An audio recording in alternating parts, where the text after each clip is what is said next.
नमस्कार किसान साथियों, आज की इस वीडियो में हम बात करेंगे एनपीके की। धान के अंदर किसानों की काफ़ी ज़्यादा सवाल है कि हम कौन सा एनपीके कितनी मात्रा के अंदर और कब यूज़ करें। तो आज की इस वीडियो में हम इन सभी टॉपिक को कवर करने वाले हैं। कृपया करके वीडियो को आखिर तक ज़रूर देख लें ताकि कोई भी जानकारी आप मिस ना कर सकें, और अगर आपने जानकारी मिस कर दी तो आपकी फसल का नुकसान भी हो सकता है। किसान साथियों, एनपीके काफ़ी ज़्यादा ग्रेड के अंदर आते हैं, जैसे कि 05234, 0050, 13045 या 1919, ऐसे कुछ एक एनपीके आते हैं। किसान साथियों, आप एक बात ज़रूर सोचना कि एनपीके जैसे कि 13045 आता है मार्केट के अंदर, वो 12042 क्यों नहीं है, वो 13045 ही क्यों है? क्योंकि एनपीके जैसे कि 13045 इनके बीच में अनुपात होता है, यानी कि रेशो होता है। और अनुपात का मतलब ये होता है कि अनुपात इसलिए बनाया जाता है कि मान के चलिए अगर आपका धान 45 दिन से नीचे है तो आप उसमें 19-19 या 18-18 एनपीके दे सकते हो, क्योंकि उसी अनुपात के अंदर वो अगर खुराक आप उसको दे रहे हो तो वो खाना लेना पसंद करेगा। मान के चलिए एग्जांपल देता हूँ आपको, कोई 10 साल का बच्चा है, अगर उसको आप 5 रोटियां देते हो तो वो 5 रोटी नहीं खाएगा, क्योंकि उसका भी इतना औकात लगा लीजिए या फिर स्टेमिना लगा लीजिए कि उसका इतना स्टेमिना नहीं है कि वो 5 रोटी खा ले। अगर वही 5 रोटी आप 20 साल के लड़के को दोगे तो वो आसानी से खा लेगा। कहने का मतलब ये हो कि जैसे कि 10 साल का लड़का है तो उसको उस हिसाब से आप खाना या खुराक दो कि वो आसानी से खा ले और आपकी काम में आए। मान के चलिए 10 साल वाला लड़का अगर 5 रोटियाँ खा लेता है तो वो बीमार पड़ जाएगा। उसी तरह से अगर आप 20 साल वाले बच्चे को 5 रोटियों से कम अगर 2 रोटी देते हो तो उसका गुजारा नहीं होगा। तो कहने का मतलब है कि एनपीके को अगर आपने फसल के अंदर यूज़ करना है तो उसकी पहले आपको पूरी नॉलेज होना बड़े ज़रूरी है। किसान साथियों, अब बात आती है धान के अंदर खास करके एनपीके की। जिन किसानों का धान 45 दिन से नीचे है या 50 दिन से नीचे है, वो किसान एनपीके 19-19 का 120 लीटर पानी के साथ 1.5 किलोग्राम प्रति एकड़ के हिसाब से स्प्रे कर सकता है।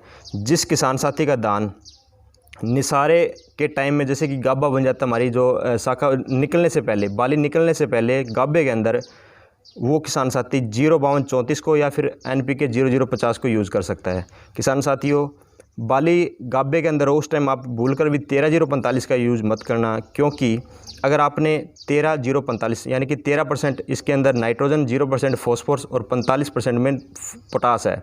किसान साथियों, अगर आपने 13045 को गाभे वाले टाइम यूज़ कर लिया तो नाइट्रोजन की वजह से हमारा जो बूर यानी कि जो फूल आता है धान के अंदर, वो नपुंसक हो जाएगा। जो बार आप जो बूर देखते हो ना, सफ़ेद सफ़ेद कलर का जो लटका होता है बाली के, वो नर बाग होता है, वो नर बाग नपुंसक हो जाएगा। अगर नर बाग नपुंसक हो गया तो हमारा जो मेल और फीमेल नर और मादा का जो रिप्रोडक्शन है, यानी कि जो मेटिंग होती है, वो पॉसिबल नहीं होगी, वो कम होगी। तो आपकी जो पैदावार है वो घटेगी, यानी कि फोक बनेगी दाने के अंदर। सिंपल सी बात भाषा यही है।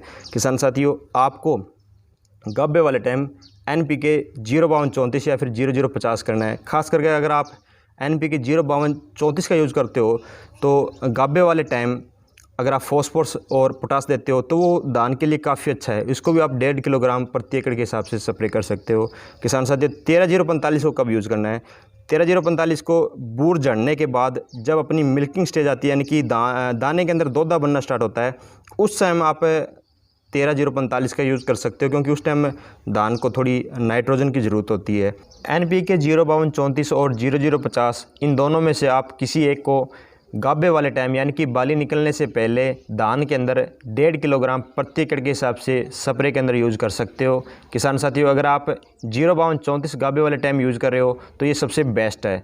और इसके साथ आप अपना जो बोरोन आता है 70 से लेकर 80 ग्राम प्रति एकड़, उसको भी इसके साथ मिक्स ज़रूर कर लेना, क्योंकि बोरोन का काम होता है हमारा जो नर बाग है उसको ताकत देना, उसको स्ट्रॉन्ग बनाना। अगर हमारा नर बाग स्ट्रॉन्ग है तो नर और मादा का जो संभोग है वो बड़ा अच्छे से हो जाता है, जिसके कारण हमारे धान के अंदर जो खाली दाने देखने को मिलते हैं लास्ट के अंदर, वो नहीं मिलेंगे। किसान साथियों, कुछ किसानों के ये भी सवाल थे कि क्या हम एनपीके को किसी फंगीसाइड या फिर इंसेक्टिसाइड के साथ मिक्स कर सकते हैं? आप इनको मिक्स ज़रूर कर सकते हो, लेकिन एक कंडीशन है कि आपको इन सभी का जो घोल है उसको अलग अलग बनाना पड़ेगा, और अलग अलग घोल बनाकर फिर आप पानी के अंदर इसको ऐड कर सकते हो।